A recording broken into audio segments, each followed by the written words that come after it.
one thing that I love to talk about is, when you lay your head down on the pillow at nighttime, doesn't matter how many zeros or how many commas you have in your bank account. If you don't have the right people, the right relationships, if your health isn't good, if your faith isn't at the level that you desire for it to be, the business and the finances really is all for naught, man.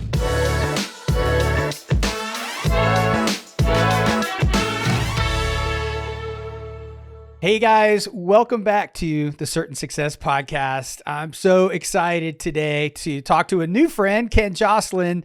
I feel like I've known this guy forever. We have a million friends in common. I don't know how I could have run in the last 20 years in such similar circles and not know him, but we're great friends now, and we're having a good time. And I've learned so much already about the way this guy thinks, and we have so much in common. This could be a 3-hour podcast. So let's welcome Ken Joslin. How you doing, man? What's up, Matt? Good to be on, man. So glad to have you here. Honored. I love everything that you're doing, Ken, and the way you think, and we've got so much in common. I think the Certain Success Podcast is all about the intersection of business and faith. And you're a living, walking example of that. So I can't wait to talk about you and the work that you've been doing. And you got a big conference coming up, and we got a lot of ground to cover, man. So can you just tell everybody a little bit about your background to start? Yeah. So, man, number one, honored to be here. Honored to spend a little bit of time on your podcast, get to, just connect with you some more. Looking forward to seeing you in a couple of weeks in Dallas. Yeah. So my background, past 25 years, I spent half of that in full-time vocational ministry, pastoring churches, planting churches. The other half, top mortgage broker, one of the top mortgage brokers in Georgia in the mid 2000s. Back into ministry, back into real estate, finished 7th out of 3,725 agents. And at the time was one of the largest brokerages in the state of Georgia. And then about a year and a half ago, moved that on over to EXP, started this brand called Grow Stack Drive, GSD for short, where we help business leaders build confidence, gain clarity, and create community. And we do that a couple different ways. We have an online community with several dozen entrepreneurs. We do coaching calls, online courses on mindset, strategy, leadership development, private Facebook community. I've got one of the most amazing, I think the number one faith-based mastermind for entrepreneurs in the country, very high level. We've got about 35 to 40 people in that. And then I do probably my baby, my pride and joy. We do a conference called Create in January in Atlanta. And then in July in Dallas, Texas, with guys like John Maxwell, Ed Milet, Jesse Itzler, Brendan Burchard, my good friends, Erwin McManus. We were just talking about Erwin offline just a minute ago. Erwin will be there. Just a group of amazing human beings. And we spend 2.5 days in our mastermind and in our conference talking about our core 5, which is faith, health, relationship, business, and finances. And dude, I pinch myself every morning going, I really get to live this life. Like it's crazy what I get to do, man. Well, I mean, it's really amazing at what you've built. I've spent the last year studying the coaching space for entrepreneurs and, launching a bunch of stuff of my own, and looked at everything that everybody everywhere is doing, and really focusing in on anybody who says anything about their faith to sort of, shine the light on, like, well, what do I think about what this guy's saying and how's he doing and everything like that, man. And you just hitting it out of the park on all 8 cylinders, to mix some metaphors there. But I want to talk about core 5. Let's go through that. I want to hear a couple thoughts from you on each of those. Yeah. And then we'll talk about Create and see where we go from there. So let's start it off. Tell me about the core 5. Yes. Our core 5 is faith, health, relationships, business, and finances. And one thing that we talk about and we really focus on, Matt, is there's a lot of people, a lot of guys, a lot of ladies that win in business and finances, but they really ignore their faith, their health, and their relationships. And when those things aren't in alignment, I see 2 things. I'll be 55 years old in a month, actually a month from today. My birthday is August 7th. I'll be 55 in a month. And what I've seen in the past 35 years of being in the military, in the Air Force, being in business, being an entrepreneur, being in ministry, is what I've seen is when people ignore and and their faith, health, and relationships aren't in alignment, and they're winning on the business and the finance side, side, what happens, there's two things. Number one, they either wind up losing it all. They either lose their business or they lose the finances, or the relationships, their health, the people that really matter that surround them, the people that they're doing life with, they either lose their business finances or they lose those people. And then they're left with a business and finances and no way to really enjoy it.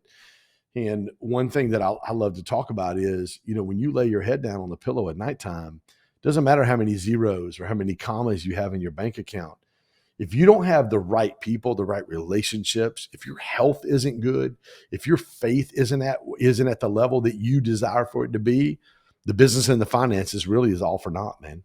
Mm-hmm. That's right. I mean, at the end of the day, it really doesn't matter how much money you make if you blow up your life. And, I don't know about you, but personally, and everybody that I've ever talked to, if you chase business hard enough and lose sight of any of those other things, I mean, something's going to blow up. And you're going to hit a wall, and you're going to have to step back from that wall and really evaluate it. And, having the right people around you to help you navigate that, so that you don't just start climbing a ladder that's on the wrong, building, as they say, it's just critically important, man. So let's talk about faith. As that's the first on the list there. Mm-hmm. How do you like to approach that with people? First of all, what do your groups look like? Are they people that are just all over the place in their faith, or It's crazy. I took a lot of heat at my conference in January that John Maxwell and Ed Milet were at. I had a lot of guys from my mastermind up on my stage, and I actually put my hand on my best friend Jeff. He's Persian. He lives in Calabasas. He's not a Christ follower, and I said, I don't care what your faith is. I just want you, as long as you're taking steps in your faith, I don't care what your faith is. Now, I took a lot of heat because people said, well, that's blasphemous, or you're a heretic. No.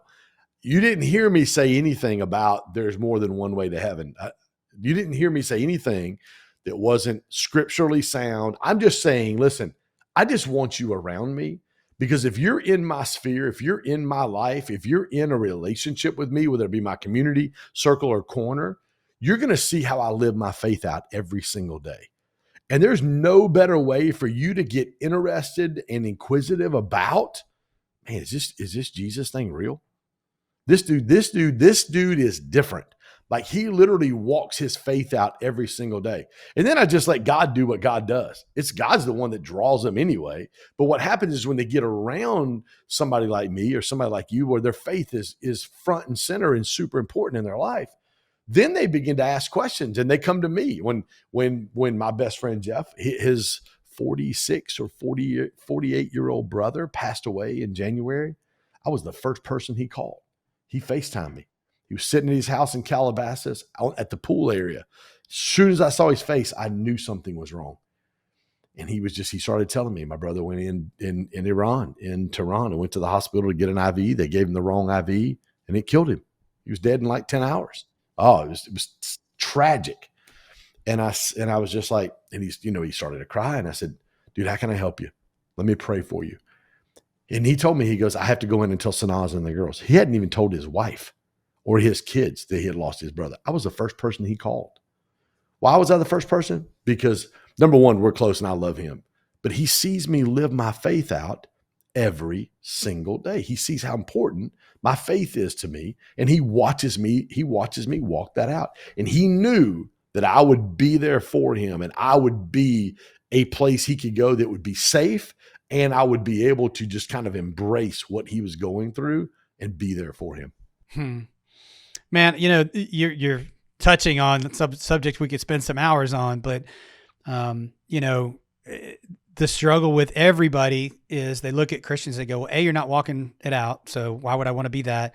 And B, Christians have a tendency to say, well, I can't even talk to you if you're not a Christian, then we can't even have a conversation. It's like, wait a minute, what? Like, how does that?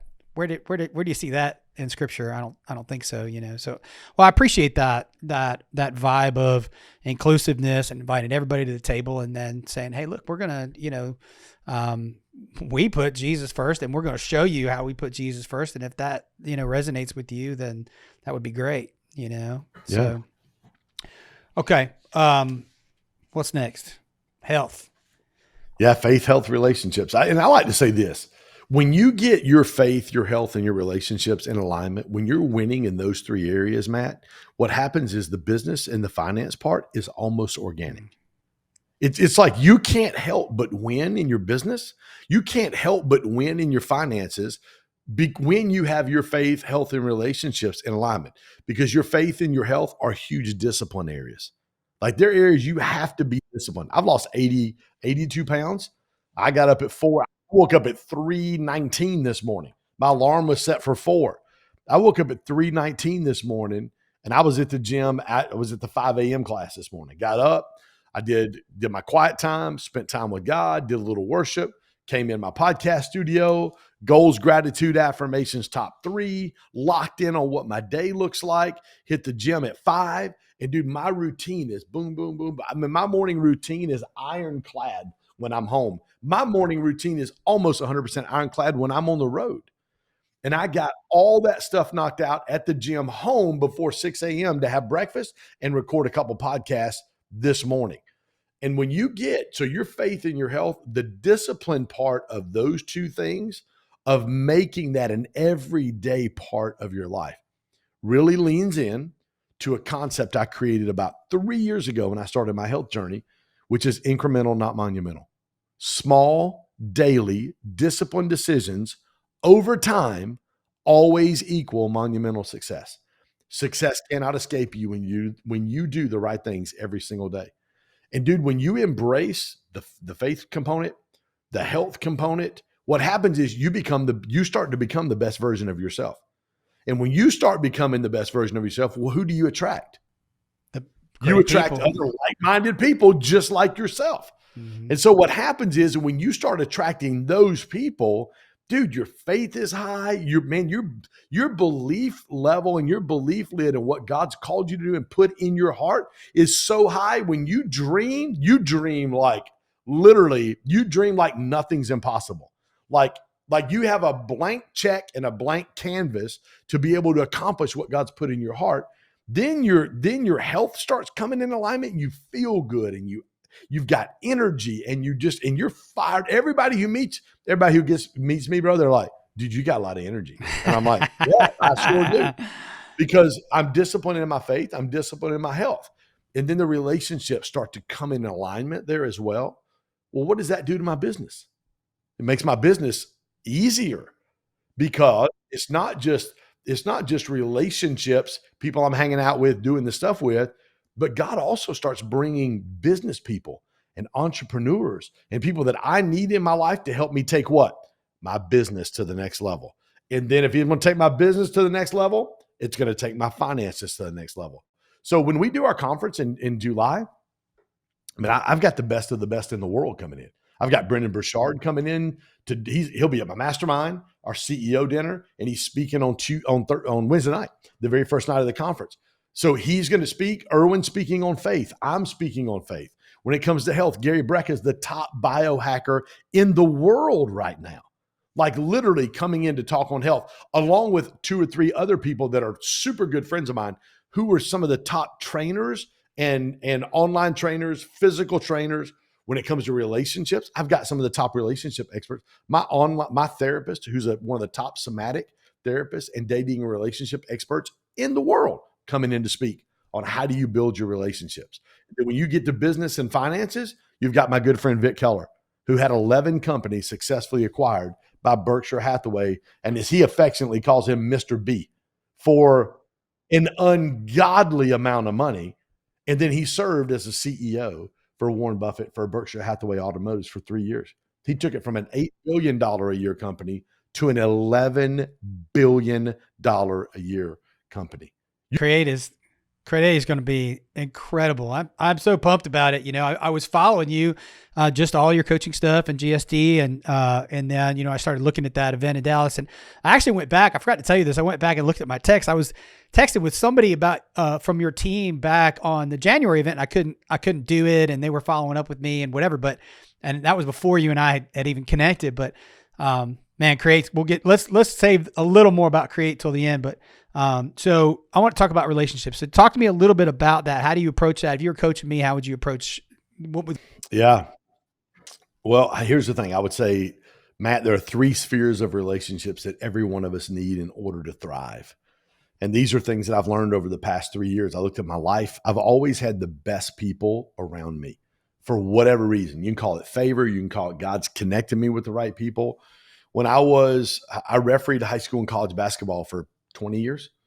My first year of refereeing high school basketball in Gainesville, Georgia, I step on the floor at a high school summer camp, got teams from all over Atlanta, all over North Georgia. My clinician that day was a lady named Sally Bell. Sally's the number one female official in the history of basketball. The number one. She's worked 13 women's national championships and Final Fours. She worked the Olympics in Atlanta in 96. She was one of the initial staff members for the WNBA. And then when she retired and got off the floor, she ran 7 conferences, including the SEC. There's nobody in the world that's done more than she has when it comes to officiating women's basketball. She was my clinician. She stood right next to me for 3 days and literally for 3 days taught me how to referee. How can you not be a great official when you've got that kind of person in your life? When I started to work high school and college baseball, Marvin Hudson was one of my good friends. He came out of our high school group. He's a crew chief in the big leagues now. He's been a crew chief now for 2 or 3 seasons in the big leagues, worked the World Series when the Cubs beat the Indians in the World Series, worked game 4 behind the plate. How do you become a great umpire when you've got somebody like that who's teaching you how to do what you do? When I was in ministry, doing student ministry, I had guys like Ron Luce and people like Jeannie Mayo and Richard Crisco and Danny, some of the top people in student ministry and youth ministry across the world who took a liking to me. They saw the call that God put in my life and became mentors of mine. So everything that I've done in my life has been marked by amazing people. This journey, no different. Dude, I'm working at a real estate company in Georgia, moved to Alabama in, I guess it would have been September of 2019, 2018. I'm a year into it and I'm making 120 grand. I mean, I'm doing good. I mean, I'm making 10 grand a month. I'm bored to death. I'm working 15 hours a week. I meet a dude. I didn't meet him. I saw a guy on Instagram, dude named Grant Cardone. Bro, I don't get around guys who have more energy than I do. I just don't. It's almost impossible for me. I saw him on this ad, and I'm like, who is this guy? Never heard of him before. really? Click the ad. No, I never heard of Grant. Click the ad, signed up for a webinar the next Saturday. Supposed to be 90 minutes on mentorship. Dude, it was 2 hours before he ever came up for air. Dude, he was going, I'm like, who in the world is this Grant Cardone guy, right? I never heard of him. And 2 hours later, I have my credit card out on the table, this huge island in my kitchen. And I think the thing started at noon Eastern. It's like 2, and he's still going. I'm like, listen, if you'll shut up, I'm going to buy whatever it is you're selling. And he pitched his first ever mentorship. This was October of 2019. Pitched his first ever mentorship for $997. I signed up. It was 12 weeks. I signed up. Monday night, I get on my first call. Listen to this. I'm working a $3 million commercial deal for a pastor friend of mine on Jimmy Carter Boulevard in Norcross, just right outside of Atlanta. Well, you just brought it back home there talking about that. $3 million commercial deal. Well, Monday afternoon, my appraisal comes in at $2.625 million. I represent the buyer. The seller, it's an unlisted property. The seller is a 72-year-old Chinese guy who doesn't speak English. I have to go through his daughter as his representation. Well, they think we got the appraisal in short, so we wouldn't have to pay the full $3 million. They don't want to sell the building now. My $3 million deal is all but dead. I hop on a call that Monday night, the first mentorship call.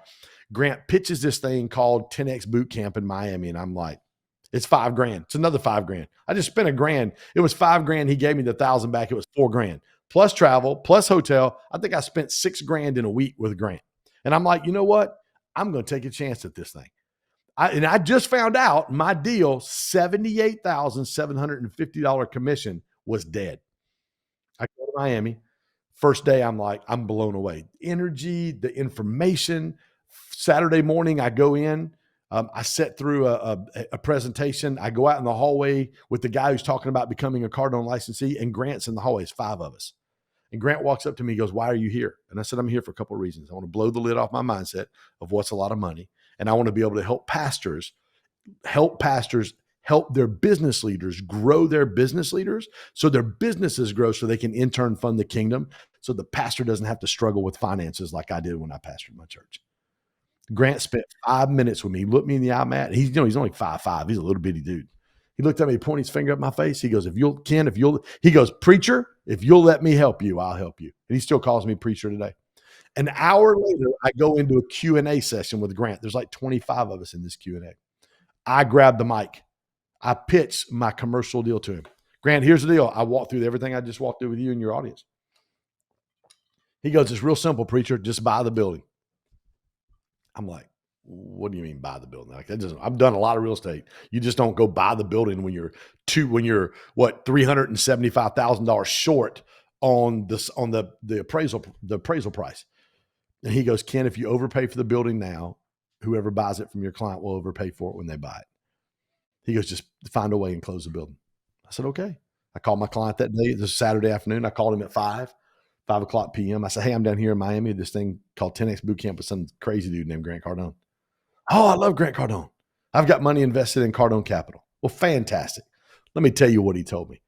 He goes, "Okay, what's your plan?" I said, "I'm going to fly home. I land in Atlanta at 1. We're going to set a meeting up with the seller at 3. We're going to ask for a seller held second for the $375,000 at the same rate as the bank note on a 5-year balloon." He did it. We closed on Wednesday. I made $78,750. Dude. How did I do that? Because I got around one of the best sales minds and one of the best real estate minds in the world. Well, and literally, I've heard you tell that story. I think I heard it on another podcast too, but literally all that changed is your mind. Speaking of mindset, right? You just looked at it. What happened was he gave me the ability to be able to see a way to get that deal done that I did not see before. Yes. And listen, you talk about going to Create Conference, I invested like $5 or $6 grand to get there. That $5 or $6 grand made me $78,750. Now listen to this. I closed that deal. I closed 3 more deals the rest of the month. I made $129,000 the last 6 weeks of 2019. More money than I had made the previous 10 and a half months. Mm-hmm. It was insane. You can say, well, that's coincidence. Well, that's it. No, it's not coincidence, because here's the deal right here. I would not have been able to close that deal had it not been for the information he gave me. Absolutely. Well, but you would have been impossible. Faith forward, abundance mindset, and maybe you already were those things, but you came out of it at a higher level than you went into it, right? It's crazy. So, you asked the question, what relationships? And that's the one thing that has made the difference in my life more than anything else. It's why I started Create. It's the #1 faith-based entrepreneur conference in the world. Like, it's why I started it, because the friends that I have when it comes to faith, healthy relationship, business, and finances, they're some of the top entrepreneurs in the world. I've got billionaires in there. I've got guys that are worth 200 million, 300 million. I've got 2 New York Times best-selling authors in there who sit on the board with Tony Robbins. I mean, it's the crew that I have in there, guys that have exited companies. Yosef Martin exited BoxyCharm for $518 million. I mean, I've got guys in there that have done what you want to do, who love and care for me and show up to add value to our community. So 3 things: community, circle, corner. Community is that large group of people you travel with. For us, it's GSD. And I'm also a part of the 10X community with Grant. So you've got to have a large group of people, Matt, that you're traveling with. You have the same DNA, same like-mindedness, same goals, same passion, same fervor, all the same things makes a huge difference. Circle. Jesus had a circle. He had 12 guys. The circle is the 10 or 12 people you spend the most time with. Who are those people? What does that look like? You've got to have those. And I say this all the time. You need to constantly evaluate your circle. Who are the people in my circle? And am I the smartest guy in the room? Do I have the most money of anybody in the circle? Where am I at in my circle? Where do I fit at in that? You need to be somewhere towards, I'm almost at the I was gonna say I'm going to be the poorest guy in Dallas, and I am pumped about that. I am pumped. I want to be around. I want to be around all the rich dudes that have done a lot more and learned a lot more and have a bigger mindset and think. What you said something at the beginning of this conversation about just changing your mind about what's a lot of money. Like I want to be in a room with people that think, what I make in a year is what they make in a day. Dude, my best friend Jeff, I have $1 million check right here. I wrote myself. I'm gonna cash it next June. When I told Jeff this year what my goal was for 2023, he goes, "What's your goal?" He goes, "I said I want to make $1 million." He leaned over. We were at his house in Calabasas. He put his hand on my knee, and he goes, "A month or a week?" I said, "No. You don't understand." I said, "If we hit all the goals in my company, we'll do 5.192 million this year in revenue." And I said, "I'll make $1 million." And he leaned over again. He put his hand back on my knee. He goes, "A month or a week?" I was like, like he was challenging on how big I was thinking. He literally was challenging me going, "Dude, you're not thinking big enough.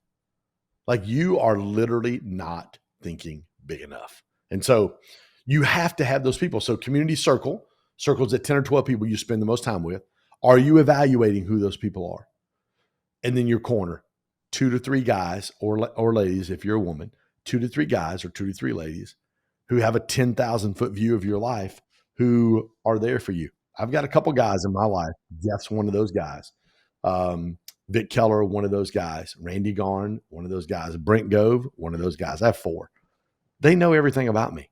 Man, they know my personal life. They know where my finances are at. They know if I go buy a car, I bought a Range Rover. The guys were like, "Hey, okay, here's what I'm going to do, guys. What are your thoughts?" Okay. They want to know. They ask me some questions. Yep. Go knock it out. I don't make big decisions in my life, Matt. When I got ready to we did Create in Atlanta. Ed Milet, John Maxwell, myself, Anthony Trucks, Carlos Reyes, Amberly Lago, Gary Brecka. Dude, it was insane how good that lineup was.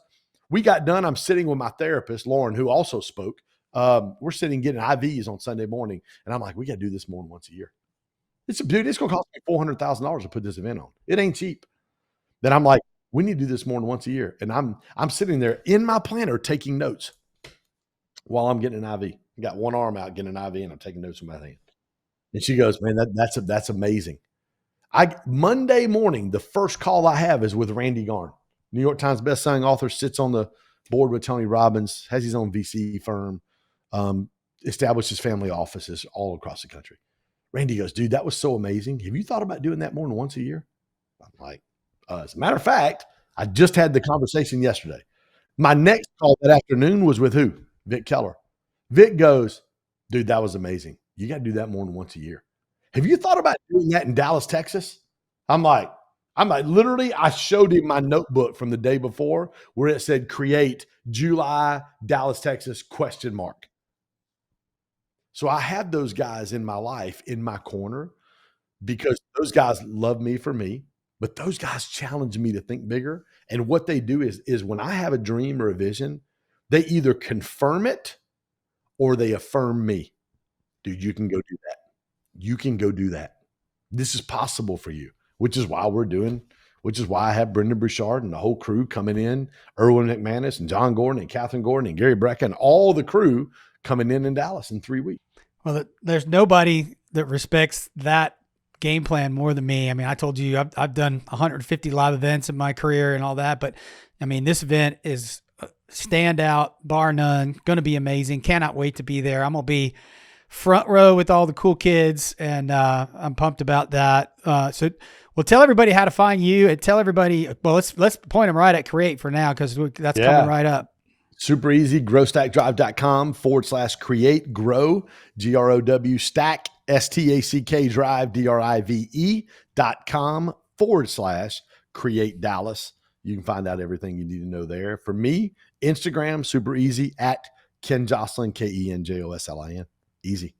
Dude, you're easy to find. And, I really want to have to work on you on your energy level, bro.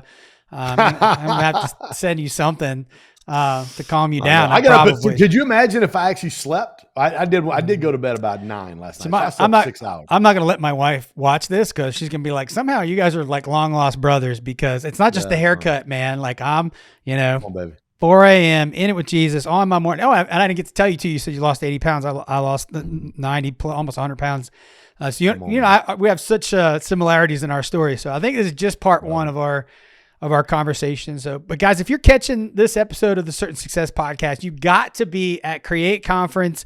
It's the last week of July in Dallas. We'll put all the notes, of course, down below the podcast. And I bet I'm going to, by the time this publishes, I'm going to wrangle a special discount out of Ken, and we'll share all that with you as well. So if you want that, just DM me on Insta or anywhere. Thanks for being part of the Certain Success Podcast family. And Ken, welcome to the family. We appreciate you, bro. I appreciate it, bro. Man, I appreciate it, dude. Honor. Thank you.